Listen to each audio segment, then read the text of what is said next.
আজকে যিনি আমাদের নতুন করে আপনারা জানেন যে প্রার্থী আমি ছিলাম, ঠিক না?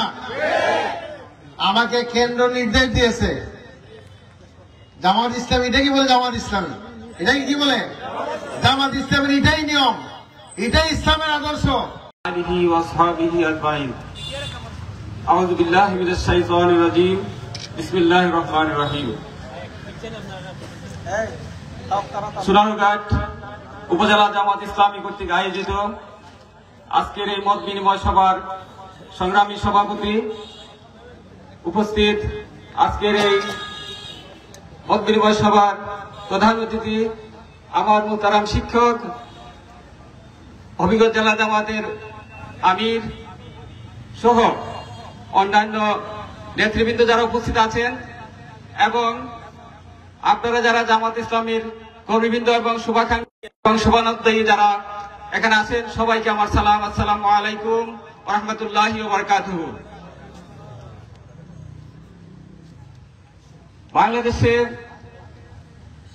দীর্ঘ 17 বছরের ফ্যাসিবাদের বিরুদ্ধে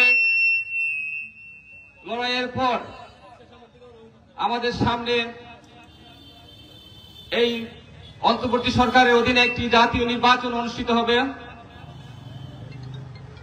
সেই নির্বাচনের তফসিল আগামী কিছুদিনের মধ্যে ঘোষণা করা হবে বলে আমাদেরকে জানানো হয়েছে নির্বাচন কমিশনের পক্ষ থেকে। আগামী জাতীয় সংসদ নির্বাচনে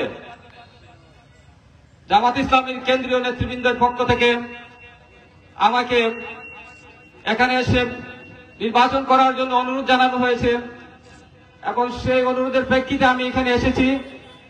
এবং আমি জানতাম যে আমার মুহতারাম শিক্ষক জনাব মুখলিসুর রহমান হুজুর এই আসনে প্রার্থী হিসাবে গ্রামে গঞ্জে চষে বেড়াচ্ছেন। সেই বিষয়টি আমিও কেন্দ্রীয় নেতৃবৃন্দকে বলেছি, তারপরও নেতৃবৃন্দ আমাকে বলেছেন সেই বিষয়টি তারা দেখবেন, আমি যেন এখানে আসি এবং নির্বাচনে প্রতিদ্বন্দ্বিতা করার জন্য প্রস্তুতি নেই।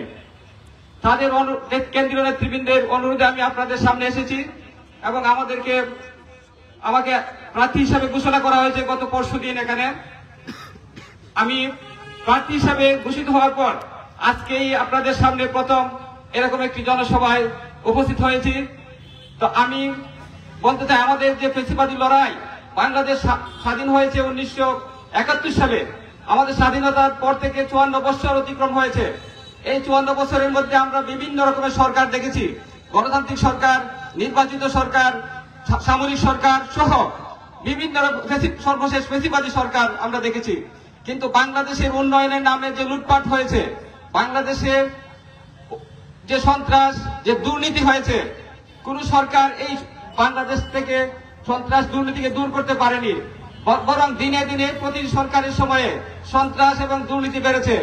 1991 সালের যে নির্বাচন হয়েছে, সেই নির্বাচনের পর এরশাদ বিরোধী আন্দোলনের পরে যে নির্বাচন হয়েছিল, আমরা মনে করেছিলাম বাংলাদেশে একটি সুন্দর সুষ্ঠু পথে এগাবে, বাংলাদেশের একটি সুশাসনের দিকে এগিয়ে যাবে, বাংলাদেশ ভবিষ্যতে আর কোনোদিন সামরিক শাসন দেখবে না, বাংলাদেশ ভবিষ্যতে আর কোনোদিন ফ্যাসিবাদী শাসন দেখবে না। কিন্তু কি দেখলাম আমরা?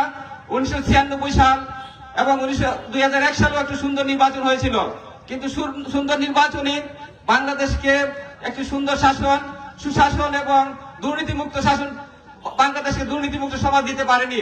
সুতরাং এর মধ্যে প্রমাণিত হয়েছে প্রচলিত যে রাজনৈতিক দলগুলো রয়েছে, সেই দলগুলো বাংলাদেশকে সুশাসন দিতে, বাংলাদেশকে একটি নিরাপদ বাংলাদেশে গড়ে তুলতে, বাংলাদেশ স্বাধীনতা সার্বভৌমত্বকে নিশ্চিত করতে সেই দলগুলো ব্যর্থ হয়েছে।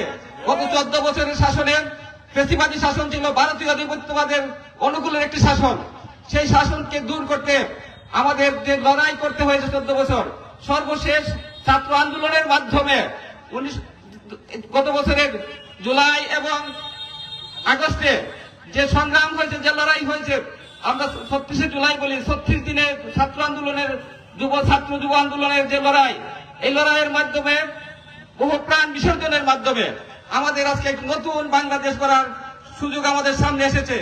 এই নতুন বাংলাদেশ গড়তে হলে, বাংলাদেশের পরিবর্তন আনতে হলে, বাংলাদেশকে একটি দুর্নীতিমুক্ত বাংলাদেশ করতে হলে, বাংলাদেশকে একটি চাঁদাবাজ মুক্ত শাসনের বাংলাদেশ করতে হলে আপনাদেরকে বেছে নিতে হবে এমন একটি দল, যে দলের মধ্যে চাঁদাবাজির কোনো উদাহরণ নেই, যে দলের দুর্নীতির কোনো উদাহরণ নেই, যে দলের মানুষ বিসর্জন দিতে জানে, আমার হুজুর যেহেতু উনি কেন্দ্রীয় নির্দেশে উনি আমার হাতে দায়িত্ব এই আসনের মনোনয়নের দায়িত্ব উনি নিজে আমার হাতে নিজে ঘোষণা করে আমার হাতে অর্পণ করেছেন। এরকম একটি সুন্দর এরকম একটি সুশৃঙ্খল দলকে আপনারা বেছে নেবেন। এই দলের এবং এই ইসলামী আরো অন্যান্য ইসলামিক দলগুলো মিলে যে জোট গঠন করা হচ্ছে, সেই জোটের প্রার্থীরা প্রত্যেক জায়গায় সৎ যোগ্য প্রার্থী দেবে বলে আমি বিশ্বাস করি। এবং সৎ এবং যোগ্য নেতৃত্ব ছাড়া কোন দেশে সুশাসন কখনো প্রতিষ্ঠিত হয়নি। আমরা আশা করি আগামীতে বাংলাদেশ হবে একটি দুর্নীতিমুক্ত বাংলাদেশ, আগামীতে নতুন বাংলাদেশ হবে একটি পরিবর্তনের বাংলাদেশ।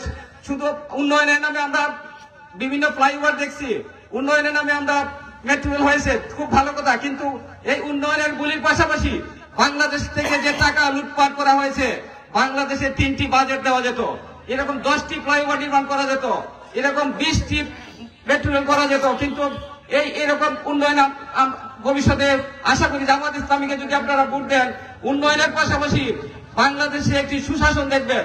উন্নয়নের বাজেটের টাকা লুটপাট হবে না, উন্নয়নের বাজেটের টাকা প্রতিটি টাকা টেকসই উন্নয়নের খাতে খরচ হবে ইনশাল্লাহ। আমরা চাই এমন একটি সমাজ, যে সমাজে দুর্নীতি থাকবে না, যে সমাজে কোনো অপশাসন থাকবে না, যে সমাজে ইনসাফ প্রতিষ্ঠিত হবে, বিচারালয়গুলো ইনসাফের ভিত্তিতে বিচার করবে।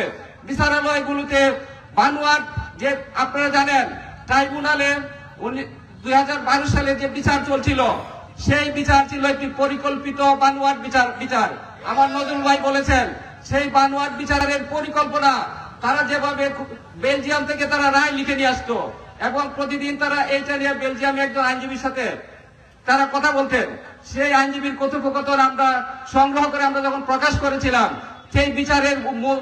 সেই বানোয়াট বিচারের মুখোশ উন্মোচিত হয়েছিল, সরকারের মুখ থুবড়ে পড়েছিল। সেজন্য আমাদের জীবনকে বিসর্জন দেওয়ার মতো অবস্থানে চলে গিয়েছিলাম। আপনারা জানেন, সেই স্কাই কেলেঙ্কারি প্রকাশের পর আমাদেরকে অবরুদ্ধ করে রাখা হয়েছিল, আমার দেশ পত্রিকা বন্ধ করে দেওয়া হয়েছে, আমার দেশ সম্পাদককে গ্রেফতার করে দিনের পর দিন 40 দিন জীবনটাকে নির্যাতন করা হয়েছে। শুধু আমার দেশ সম্পাদক 1 ঘন্টার নোটিশে আমাকে 1 ঘন্টার মধ্যে বাংলাদেশ ত্যাগ করতে বাধ্য করে হয়েছিল। সেই বাংলাদেশ, আমরা ইনসাফের বাংলাদেশ প্রতিষ্ঠার জন্য, আমরা ন্যায় বিচার প্রতিষ্ঠার জন্য লড়াই করেছি, ফ্যাসিবাদের বিরুদ্ধে আমরা রুখে দাঁড়ানোর চেষ্টা করেছিলাম শুরু থেকেই।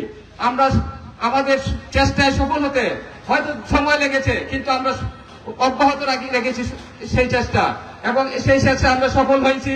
শেষ পর্যন্ত বাংলাদেশ, শেখ হাসিনা বাংলাদেশ থেকে বিদায় হতে বাধ্য হয়েছে।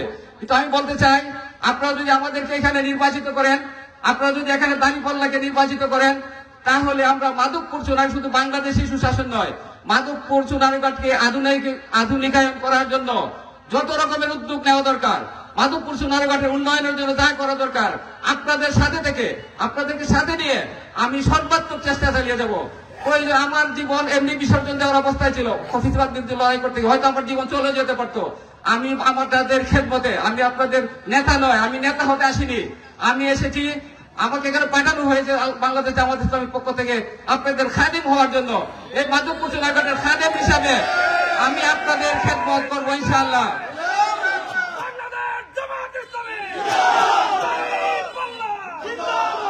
ইতিমধ্যে আমি ঘোষণা করেছি, একটু আগে আমার ভাই বলেছেন, গতকাল আমি একটি পথসভায় ঘোষণা করেছি, বাংলাদেশে একটি বৈষম্যহীন সমাজ প্রতিষ্ঠার জন্য আমরা লড়াই করব।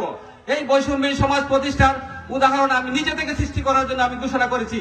সেটা হচ্ছে বাংলাদেশের এমপিদের জন্য কিছু অনৈতিক সুযোগ সুবিধা তৈরি করে রাখা হয়েছে, লুটপাটের কিছু সুযোগ তৈরি করা হয়েছে আইন করার মাধ্যমে। আমি সেইগুলোর বিরোধিতা করে আসছিলাম। আপনারা যদি আমাকে ভোট দেন, আপনারা যদি দাঁড়িপাল্লাকে ভোট দেন, আমি যদি নির্বাচিত হতে পারি, আমি একটু উদাহরণ তৈরি করতে চাই। এমপিদের জন্য যে অনৈতিক সুযোগ সুবিধা তৈরি করা হয়েছে, এমপিদের জন্য যেমন আপনি এমপি, আপনার ভোট দিয়ে আপনি এমপি নির্বাচিত হবেন, কিন্তু এমপিদের নির্বাচিত হওয়ার পরপরই একটা ট্যাক্স ফ্রি গাড়ি, মানে জনগণের ট্যাক্সের টাকা ফাঁকি দিয়ে, জনগণকে ট্যাক্সের টাকা দিয়ে বঞ্চিত করে উনি একটা গাড়ি কিনবেন। সেটা সম্পূর্ণ অনৈতিক, জনগণের সাথে বৈষম্যের একটি নীতি। আপনি গাড়ি কিনবেন ট্যাক্স দিয়ে, অথচ আপনার ভোটের নির্বাচিত এমপি গাড়ি কিনবে ট্যাক্স ফ্রি, এটা হতে পারে না। আমি ঘোষণা করেছি, আমি যদি এমপি হতে পারি, আমাকে যদি আপনারা ভোট দেন, আমি উদাহরণ সৃষ্টি করবো, আমি এরকম ট্যাক্স ফ্রি গাড়ি কোনোদিন দিব না। আমি প্রত্যাখ্যান করলাম। আরো সুযোগ সুবিধা কি, আপনি আমি ভূমিহীন মানুষ আমাকে ভোট দিয়ে এমপি বানাবে।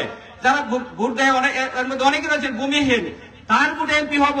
এই ভূমিহীনের বাসস্থানের ব্যবস্থা না করে এমপি সাহেব ঢাকায় একটি প্লট পান, একটি প্লট নিতে পারেন বিশেষ সুবিধায়। আমি এই এরকম বিশেষ কোন সুবিধা নিব না বলে আমি ঘোষণা করেছি। আমি উদাহরণ সৃষ্টি করতে চাই, ধনী গরিবের কোনো বৈষম্য থাকবে না। একটা বৈষম্যহীন সমাজ, নীতিহীন একটি সমাজ তৈরি করব না, আমরা নীতিবান একটি সমাজ তৈরি করব। এবং উন্নয়নের যে বাজেট আসবে, প্রচলিত নিয়ম অনুযায়ী যে বাজেট আসে, আমরা সেই বাজেট আপনাদেরকে সাথে নিয়ে সবাইকে সাথে পরামর্শ ক্রমে টেকসই ভাবে এই বাজেট বরাদ্দ এবং খরচ করা, এই বাজেট উন্নয়নে ব্যয় করা হবে। এখান থেকে যাতে লুটপাট না হয়, লুটপাট বন্ধ করা হবে। আপনারা জানেন আমাদের যে কাজগুলো হয়, এই কাজের অর্ধেকের বেশি টাকা লুটপাট হয়, নানাভাবে নানা কমিশন দিতে হয়, চাঁদা দিতে হয়, এর মধ্যে অর্ধেকের বেশি টাকা উন্নয়নের টাকা চলে যায় এইভাবেই। প্রতিটা বাজেটে প্রতিটা ক্ষেত্রে যাতে উন্নয়নের টাকা যাতে সঠিকভাবে ব্যয় হয়, সেই ব্যবস্থা আমরা আপনাদেরকে সাথে নিয়ে করবো ইনশাল্লাহ। তা আমি আমার মাধবপুর সোনারঘাটকে আধুনিকায়নের প্রতিশ্রুতি দিয়ে মাধবপুর সোনারঘাটের সমস্যাগুলো চিহ্নিত করে দ্রুত সমাধানের ব্যবস্থা করার প্রতিশ্রুতি ব্যক্ত করে আমি আমার বক্তব্য শেষ করলাম। আল্লাহ হাফেজ। বাংলাদেশ জিন্দাবাদ, জামাতে ইসলামী জিন্দাবাদ। সংগ্রামে উপস্থিতি, এ পর্যায়ে আপনাদের সম্মুখে বক্তব্য নিয়ে আসছেন বাংলাদেশ জামাত ইসলামী হবিগঞ্জ জেলা শাখার সংগ্রামী জেলা আমির জননেতা মৌলানা কাজী মখলিসুর রহমান সাহেব। জননেতা মৌলানা কাজী মখলিসুর রহমান সাহেব।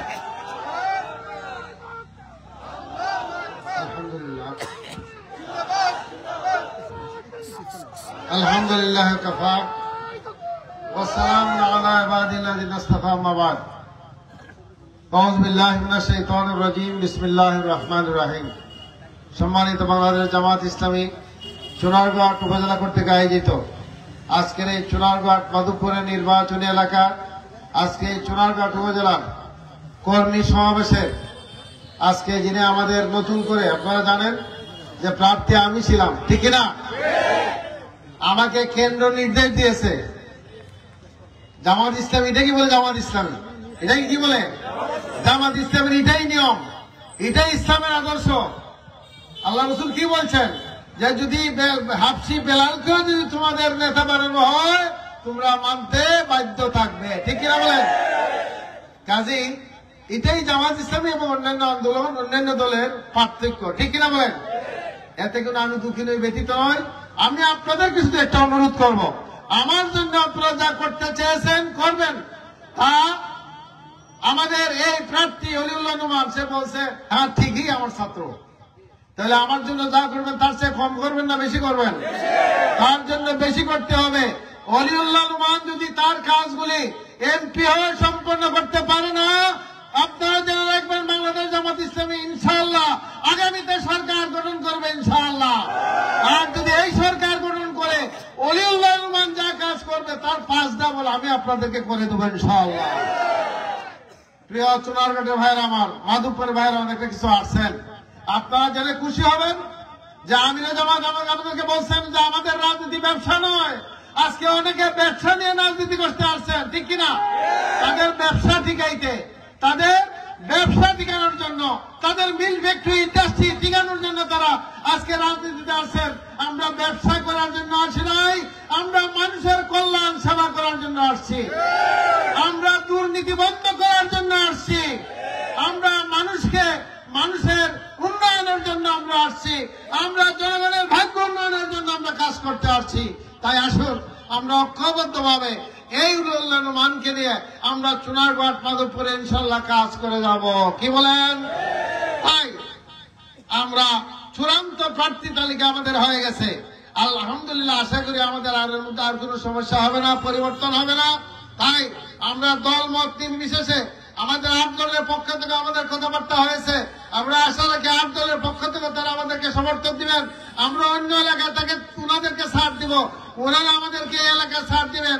এই জন্য আজকে দাঁড়িপাল্লার পক্ষে আপনারা, আমরা যে আপনাদের গ্রামে গ্রামে, এলাকায় এলাকায়, বাজারে বাজারে, হাটে বাজারে, ইউনিয়ন ইউনিয়ন আমরা যে কাজ করেছি, এই কাজটাকে আবার পুনর্গঠিত সুন্দরভাবে করে আপনারা অলি উন্নয়নের জন্য কাজ করে যাবেন তো ইনশাআল্লাহ। আসুন আমরা ঐক্যবদ্ধভাবে কথা আমরা বলা শুরু করছি, ঐক্যবদ্ধভাবে আমরা আমাদের প্রার্থীকে বিজয়ী করার জন্য আমরা এগিয়ে যাই। আল্লাহ রাব্বুল আলামিন আমাদেরকে সেই তৌফিক দান করুন, সবাই বলেন আমিন। ওয়া আখিরু দাওয়ানা আলহামদুলিল্লাহি রাব্বিল আলামিন। আসসালামু আলাইকুম ওয়া রাহমাতুল্লাহ। সম্মান